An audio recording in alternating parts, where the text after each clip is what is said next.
Jaire, amados hijos de Santa María de Guadalupe, es un gran honor y un gustazo saludarlos y volvernos a encontrarnos en esta nueva etapa en la cual estaremos trabajando en coordinación con Abba Word. Gracias por venir aquí a Entre el Mito y la Doctrina.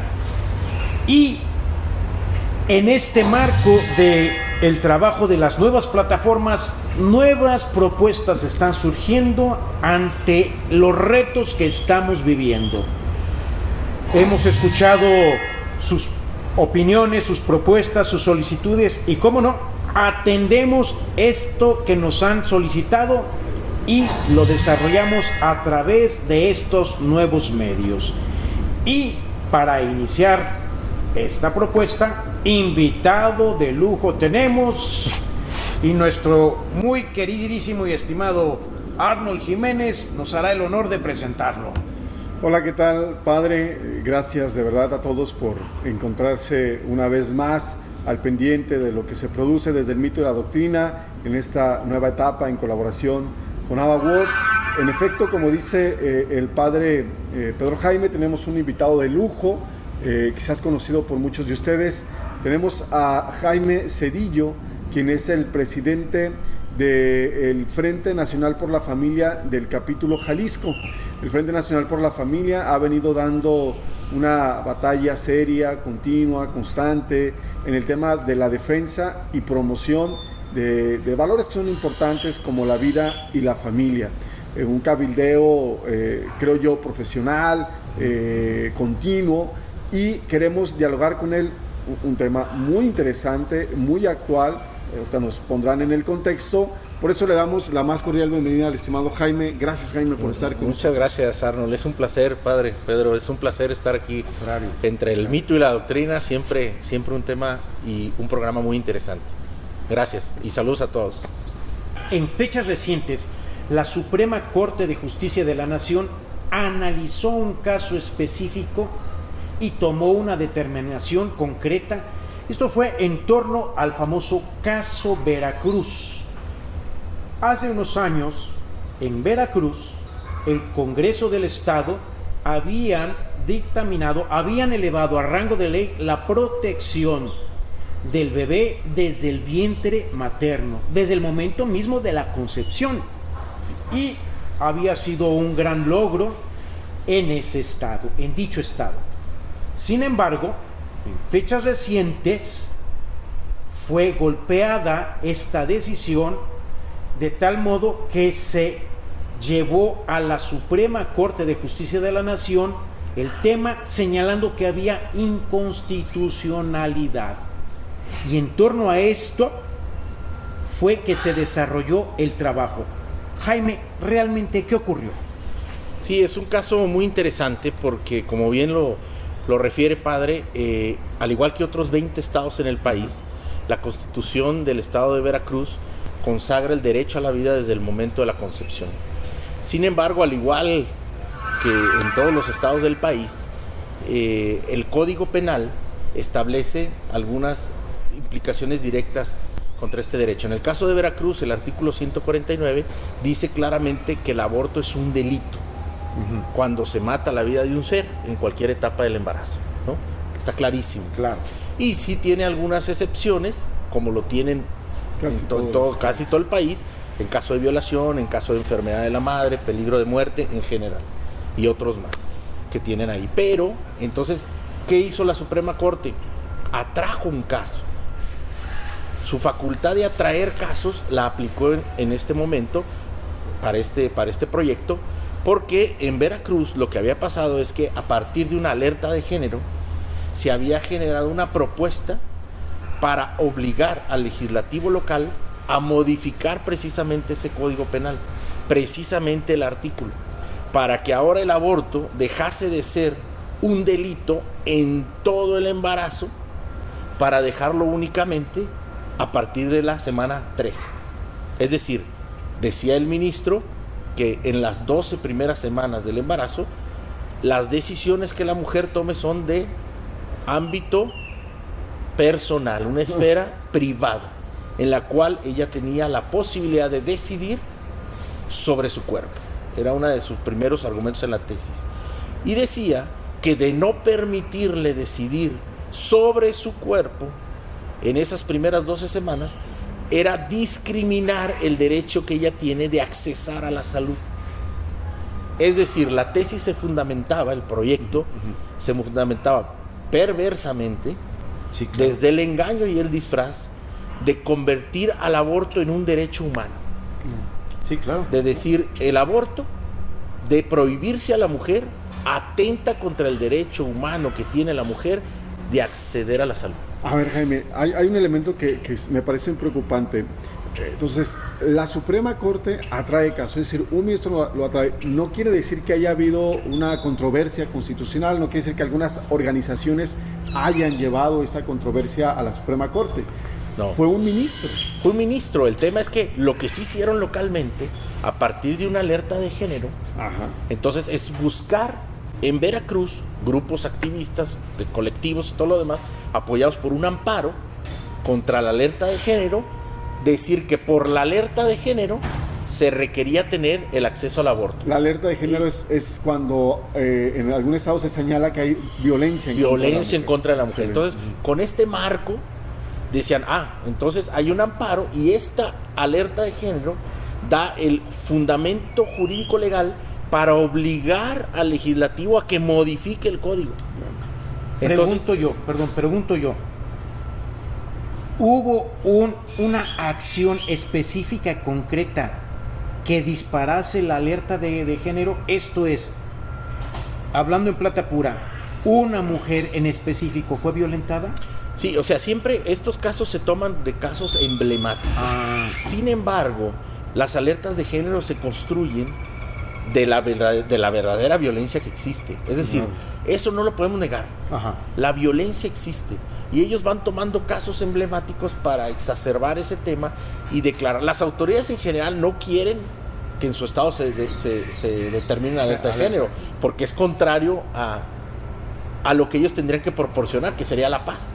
Sin embargo, los activistas van buscando estos casos para lograr una declaratoria de alerta de género. Aquí lo importante es una manipulación. Bueno, no, fue un reflejo de la realidad utilizado para querer modificar el código. Aquí se aprovecharon de la circunstancia. Aquí el tema es que el juez allá sí les da, o sea, sí manda el amparo al Congreso del Estado y les pide entonces modificar el Código Penal, y ahí viene entonces el problema. Porque el legislativo dice, no, espérame, o sea, yo no tengo por qué cumplir tu orden, juez, porque tú dices que por la alerta de género tengo que modificar mi Código Penal, no lo voy a hacer. No. Y ahí es donde la Suprema Corte de Justicia, mañosamente, el ministro Juan Luis González Alcántara, lo toma y dice, a ver, este caso yo lo atraigo a la Corte. Y entonces en la Corte dice, yo argumento desde el fundamento de 2 tratados internacionales básicamente y acompañado de otros más. La Convención para la Eliminación de toda discriminación contra la mujer, que es el internacional, y un documento igual latinoamericano que se hará en Belén de Pará, en Brasil, en el mismo sentido, la eliminación de la discriminación, en el cual dice que la mujer tiene derecho al acceso a la salud, obviamente, que es otro derecho, pero que tiene el derecho de no ser discriminada para decidir sobre sí misma en contra de los estereotipos que la sociedad le va imponiendo, ¿no? Y uno de esos estereotipos es hacer prevalecer al feto sobre la salud de las mujeres. Esto es un estereotipo que se le impone, ¿no? A ver, en peras y manzanas me están diciendo que el más débil, el más desprotegido, que es un bebé en el vientre de su mamá, el proteger a ese bebé es una construcción cultural que estamos imponiendo. Exactamente. Que es un estereotipo que se le ha impuesto a la mujer. Mira tú. ¿Sí? Haciéndole creer que su salud está subordinada a ese ser. Que corresponde a esta estrategia que hemos venido viendo los últimos 30, 40 años de suponer que todo es un constructo social, una construcción social, ¿no? Y entonces hay que ir deconstruyendo. Correcto. Pero la realidad es que cualquier persona en sus 5 sentidos, por una reacción innata protege al más débil. Exacto, pero es que además ni la genética ni la biología es imposible que sean construcciones sociales. Fíjate, te voy a poner el caso. En el país hay 2 estados que tienen ya legislado que el aborto es a partir de la semana 13. La Ciudad de México, como sabemos, que ya lleva más de 200,000 abortos en todo el tiempo, y Oaxaca el año pasado. Oaxaca, ¿qué pasó? Oaxaca en julio del 19 tenía su código penal igual, decía, ¿no? El aborto es matar o eliminar al producto de la preñez en cualquier momento del embarazo, estaba clarísimo. Sí, claro. De un día para otro deja de ser en todo el embarazo para convertirse el aborto es aquel realizado a partir de la semana 13. ¿Qué quiere decir? Sin ningún soporte científico, sin ningún análisis serio, Claro. unos legisladores votan de que la vida o el ser humano solo tiene un valor intrínseco como persona a partir de las 12 semanas, un día. Así es. Antes de eso es un conjunto de células al cual lo puedes desechar para que no te esclavice a una maternidad impuesta. Lo decidieron un grupo de científicos, de biólogos, de gente con legisladores tomando decisiones. Legisladores de Oaxaca lo tomaron. La ciencia la dejaron de lado. Total. Y entonces ahí es donde decimos, o sea, a ver, hay que partir de 2 principios, de 2 bases. La vida es primero un derecho humano. Claro. Está consagrado en los tratados internacionales de derechos humanos, la declaración. Todo individuo tiene derecho a la vida.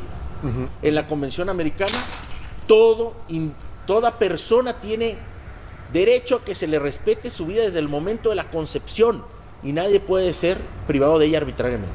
Es un derecho humano.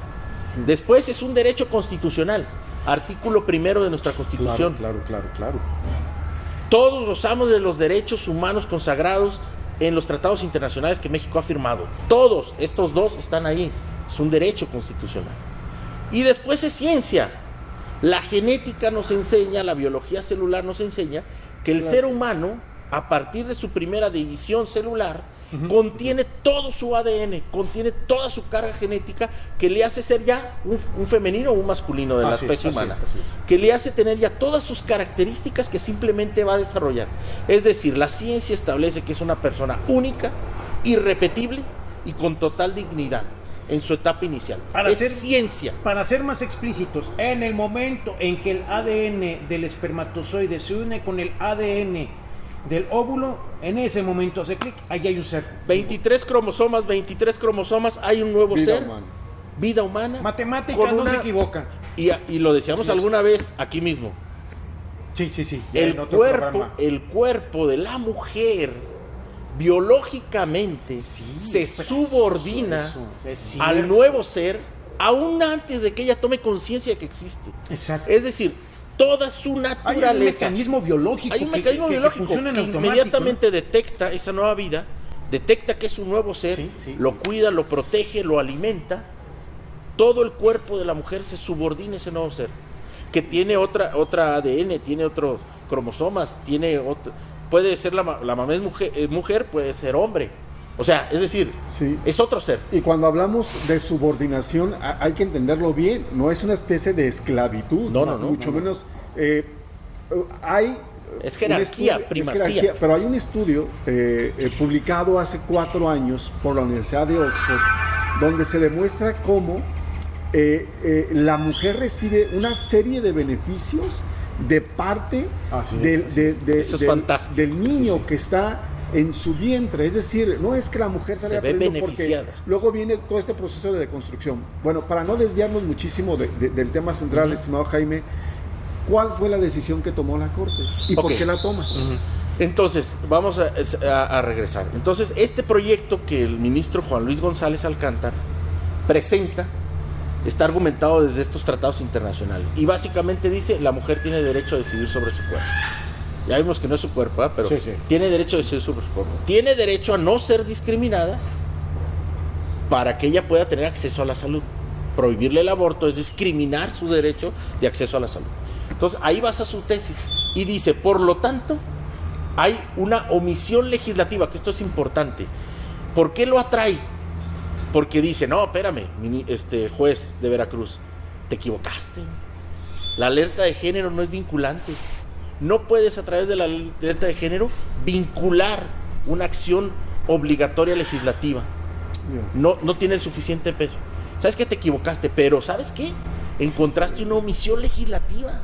O sea, eres tan inteligente que nosotros no lo habíamos visto en toda la historia, y entonces tú descubriste el hilo negro. Entonces yo lo voy a traer y voy a declarar inconstitucional porque hay una omisión legislativa. O sea, lo que sí encontraste es que la mujer sí está siendo discriminada. Eso sí lo encontraste.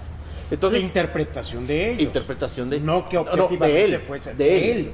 Solo de él. Solo de él, porque quedó justificado que él presenta esto. Tiene una connotación muy profunda, pero él presenta esto basado en eso y pierde 4-1. O si quieren verlo, ganamos 4-1 en esta primera batalla. ¿Por qué pierde? Es muy interesante.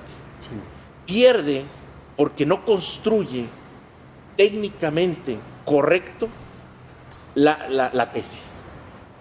Entonces él dice, no, dicen los otros ministros, vamos contra esta norma, no porque en el fondo no vamos a discutir si es derecho o no de la mujer. Simplemente no creaste el andamiaje correcto, técnicamente hablando, en legislación ni en inconstitucionalidad, por lo tanto, desecho la norma. 4-1, por lo menos 2 de ellos esbozaron públicamente que no votaban por el fondo, votaban por la forma, que eran las fallas técnicas. Inclusive la ministra Ana María Ríos Farjat llegó a decir que ella tenía impedimentos técnicos que no le dejaban entrar a fondo para discutir esa norma. Sí, lo que le dijeron es quémate tú solo, nosotros no nos quemamos, si bien el fondo lo podríamos discutir. Pero por lo pronto lo que tú has presentado es tu forma está tan deformada. Yo he llegado a pensar que hasta es cuestión de que yo la voy a construir y yo la voy a meter. O sea, es tan perverso el tema que sí estamos en un peligro grave, porque sí ganamos una batalla, y sobre todo una batalla cultural. Esto fue un triunfo nacional épico, porque nos volcamos a este objetivo muchos actores de la sociedad, mucha parte de la población, jóvenes, adultos, y sí fue una cosa interesante. Sin embargo, o sea, nos deja inclusive en una vulnerabilidad futura, para una construcción de una anticonstitucionalidad, porque la ministra Ana María le dice, utiliza un término y le dice, casi le dice, ministro, ¿cómo es posible que hayas pedido la inconstitucionalidad de una norma antes de impugnarla? O sea, lo exhibió, para que me entiendas, lo exhibió. Dijo, es que lo hiciste mal. Y entonces dice, hay impedimentos jurídicos, pero entonces deja ver, como diciendo, en el fondo podríamos discutir y quizás podríamos llegar a otra resolución como la que estamos tomando, pero no es el momento. Casi dijo, esto continuará. Y entonces es muy grave, tenemos que estar preparados todos en la sociedad. Esta vez ganamos y qué bueno, hay que cacarearlo y sobre todo hay que hacer uso de este triunfo para transformar esta cultura de la vida en la sociedad y entender la dignidad de la persona desde su concepción. Pero no podemos echar las campanas al vuelo, porque la batalla puede venir mucho más peligrosa en los próximos semanas, días, meses, no lo sé, pero van a preparar una inconstitucionalidad de la norma basada en estos derechos, porque ahora resulta que el derecho humano es el que rige, está bien, pero no el propio derecho humano, sino la interpretación del derecho humano que el ministro haga. Entonces, si miramos esto que estás diciendo, descubrimos que si se toca el fondo, va a haber graves problemas, porque el fondo no lo quieren tocar desde una situación objetivamente científica, claro, sino quieren hacer una interpretación subjetiva del acontecimiento. Esto es lo más grave, o sea, que estamos hoy rehenes, y hay que decirlo con claridad. Totalmente. Estamos rehenes de la ideología de las personas que interpretan los derechos. O sea, es una interpretación ideológica, ¿no? Nosotros, o sea, entendemos que una norma surge de una reflexión, o sea, la reflexión es anterior a la norma. Aquella que nos rige fue reflexionada con criterios de justicia primeramente, éticos y morales, y no estamos hablando de religión. Exacto. Sino de lo correcto y de lo incorrecto. de lo que le es propio al hombre, lo que no, lo que le perfecciona y lo que le animaliza, lo que le humaniza. Entonces, esos principios que decíamos ya no están rigiendo nuestras normas, sino la interpretación ideológica por intereses de todo tipo, poder, dinero, lo que quieras. Y entonces un ministro se siente con toda la potestad de interpretar una norma conforme lo que él cree. Y entonces no hay ciencia, no hay sentido común a veces, no hay ni siquiera derecho natural. Estamos rehenes de las ideas de alguien. Y eso es gravísimo como sociedad. O sea, necesitamos un debate científico. Necesitamos un debate científico de los derechos.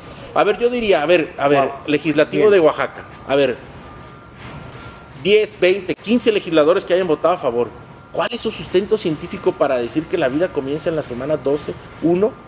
Es decir, el ser humano es ser humano a partir de la semana 12 con un día. De un día para otro. De un día para otro, ¿qué te cambia? ¿No? Entonces, como país, creo que deberíamos de evolucionar los derechos para decir, a ver, si se va a votar sobre algo científico, tu voto legislador no vale. No vale si no viene a un lado de un científico o de un estudio o esto. Tu voto, porque tú piensas, no vale. Y si no vienes preparado, no entras al debate. O sea, hay 20, si 10 vienen preparados, 10 entran. Los demás no vale su voto. Para entender la gravedad de esto, imagínense ustedes, estimados seguidores de estos programas, que subiéramos a discusión a nivel legislativo la ley de la gravedad y por mayoría de votos, desde ahora lo que tires al piso no va a caer. ¿Quién vota a favor? Pues todos votamos a favor. Lo que tires absurdo. Y ¿sabes qué? Sorpresa, lo tiras y sigue cayendo. Bueno, así de absurdo y de ridículo es votar sobre la legitimidad de un hecho científico. La vida es un hecho científico. Claro. No es una interpretación no es una interpretación personal ni una construcción cultural. Ni una cuestión religiosa. Tampoco sobre lo es. Todo. Ahora bien, has dicho algo que es fundamental, Jaime. Estamos rehenes de la ideología. No solamente la ideología que ha permeado la Suprema Corte de Justicia de la Nación. A mí me da la impresión de una ideología que hoy ha impregnado las estructuras sociales, académicas, de tal suerte que una vía fundamental para que esto pueda cambiar es la vía cultural. O sea, tenemos que impregnar a la sociedad entera de la cultura de la vida. El trabajo que hicieron, y tú no lo podrás ahorita explicar mejor, las asociaciones civiles, las organizaciones de la sociedad civil en este acontecimiento reciente del cual estamos hablando, fue fundamental. Yo creo que es fundamental la participación de la sociedad civil para construir una cultura favorable a la vida, desde argumentos científicos, desde argumentos éticos, pero necesario que participemos para transformar esa mentalidad y más en la academia. Pues no, fíjate que yo te diría, tienes totalmente la razón. Aquí parte de un compromiso personal en la construcción de esta nueva cultura de la vida. Y yo te diría, hay 3 batallas. Y entonces tú tienes que estar en la que te toque. Y tienes que aportar tus talentos a la que te toque. Hay una batalla legal. Hay una batalla que se da digamos, en el marco jurídico y legal de todo esto. Hay una batalla legislativa, es legisladores. Necesitan estar formados y acompañarse de gente formada. No pueden ejercer una función tan trascendente con tan poco argumento verdadero para discutir lo que discuten. Entonces, y nosotros, lo decías bien al principio, hemos hecho una labor de cabildeo. Entonces, necesitamos acompañar a los legisladores. Entonces está la legal y la legislativa. Pero la otra es la cultural. Y me parece que, como bien lo mencionas, se convierte hoy en la más trascendente porque la cultura se hace ley. Sí. La cultura se hace ley. Y lo que nos han ganado más es en la cultura primero, para después llevarlo a la ley. Es decir, ellos han permeado la ideología de género en nuestras nuevas generaciones, de tal forma que nuestras nuevas generaciones son insensibles. Para nosotros era impensable que un ser dentro del cuerpo de la madre, en el vientre, no fuera considerado ser humano y se pudiera desechar él a las 6-7 semanas, era imposible para ti, para usted, padre, aún antes de ser formado. Para todos en la sociedad era, hoy no. Hoy el joven dice, no, espérame, pues es que la mujer tiene derecho a decidir, es que todavía no es un ser humano, es que son células. Nos lo han ganado culturalmente. Entonces yo cerraría este comentario diciendo, efectivamente, tenemos que generar una cruzada nacional, partiendo de un compromiso personal, de una transformación cultural, de revalorizar la dignidad de la persona en todas sus etapas, desde la concepción hasta su muerte natural. Desde el niño que va a nacer, como el niño que está perdido en la calle, como el que es maltratado, como la mujer que es despreciada, los derechos del hombre y la mujer, como en la senectud, el viejito que es simplemente desechado en la eutanasia. Déjame. Toda esta etapa de la vida. Porque es fundamental lo que estás diciendo, estimado Jaime. La interpretación ideológica nos ha hecho creer que el aborto es un derecho, que el aborto es algo que libera a la mujer.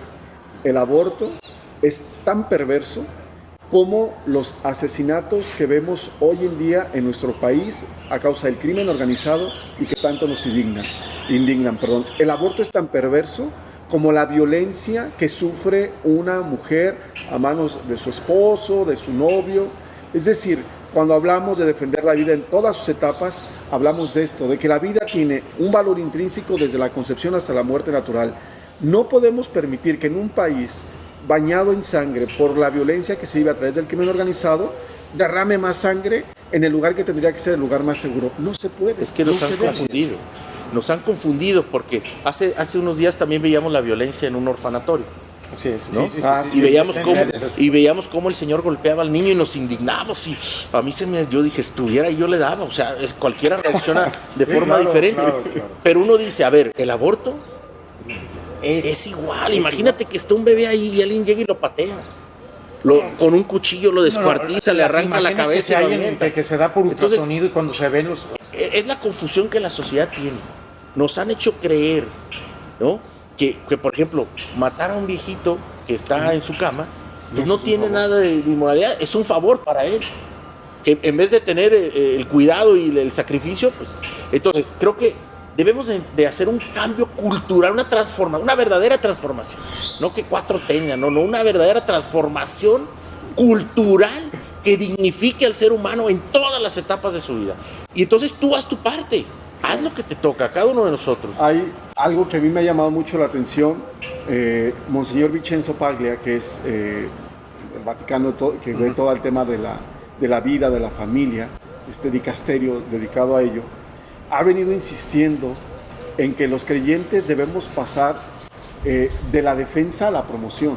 Sí, claro. Es decir, es importante defenderlo. Tú ya nos has dibujado bien los campos de acción donde hay que trabajar, pero algo que no hemos hecho y que yo creo que es fundamental, como bien lo dice Monseñor Vincenzo Paglia, es la promoción. Es correcto. Y que tiene que ver con esta cultura. Hablar bien de la vida, hablar bien del matrimonio, hablar bien de la familia, hacerle entender al mundo que al final del día, cuando la Suprema Corte de Justicia decide que no va este caso, que no pasa, no es que ganemos los que estamos a favor de la vida, gana México, gana la justicia, ganamos todos, construimos una mejor sociedad, no somos nosotros contra ellos, es un tema de justicia. Claro.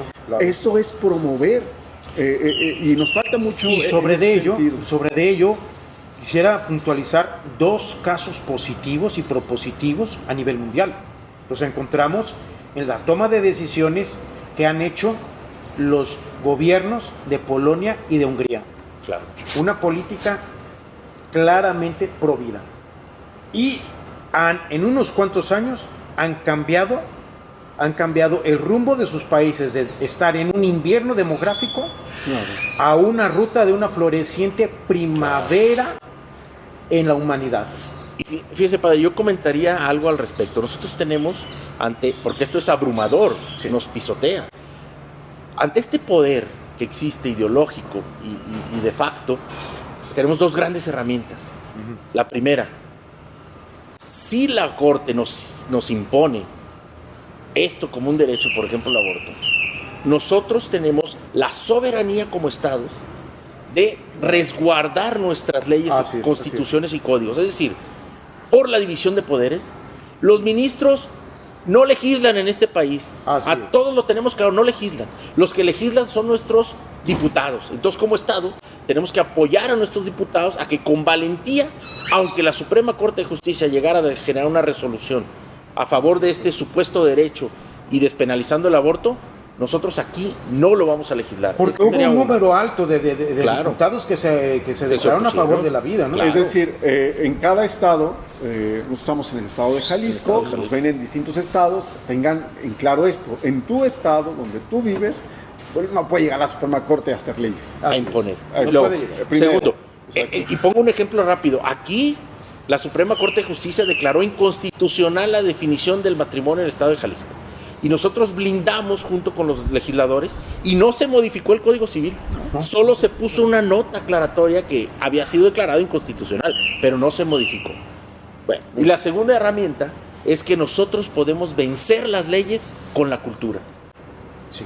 Si existe la ley del aborto, pero con la cultura, así es, eliminamos esa posibilidad de nuestros jóvenes porque no entienden eso como un acceso, pues puede haber la norma, pero por la cultura la vencemos. Entonces tenemos la grave responsabilidad de que culturalmente también tenemos que vencer esa ideología que se permea no solo en la educación y en los medios de comunicación y en todo, sino también en las leyes. A través de la cultura es responsabilidad de nosotros vencer todo eso. Y aquí lo que tenemos que hacer es un acto de comunicación a la inversa.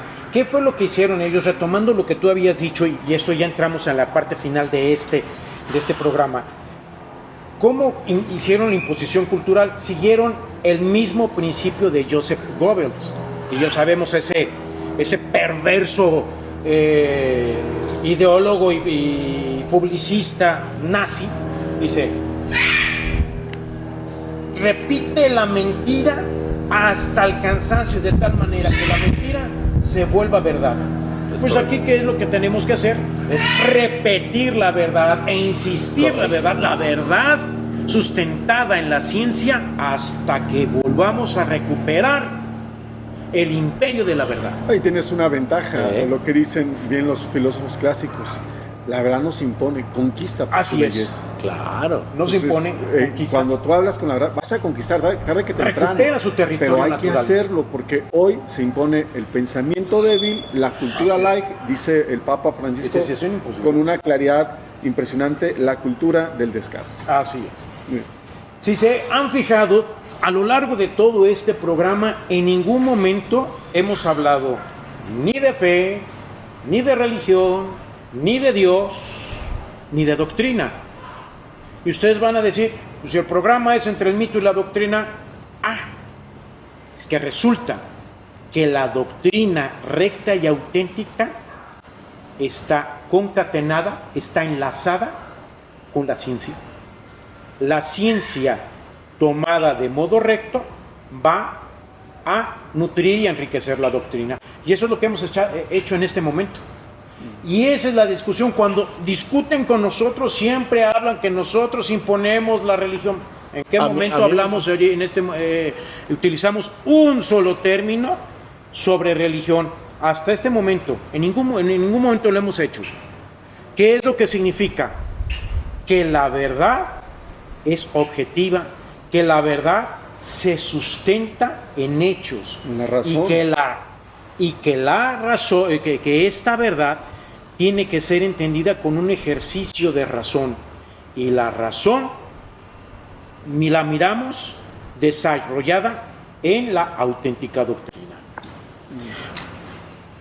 Jaime, muchísimas gracias por habernos acompañado. Un placer siempre estar aquí con ustedes, padre Pedro. Es un tiempo, es lo que nos falta. Tiempo para sí, luego podemos hablar un poco más de todos estos argumentos, irlos desarrollando. Creo que sería muy interesante.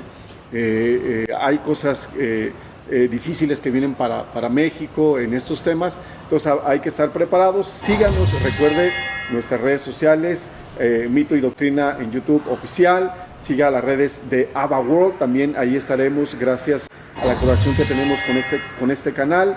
Y escríbanos también en nuestro Facebook, estamos ahí entre el Mito y la Doctrina, nos dejan muchos comentarios también ahí les responderemos en tiempo y forma. Si salen algunas dudas sobre este tema, hágalas saber ahí, nosotros trataremos de responder todas. Nos vemos aquí, entre el mito y la doctrina.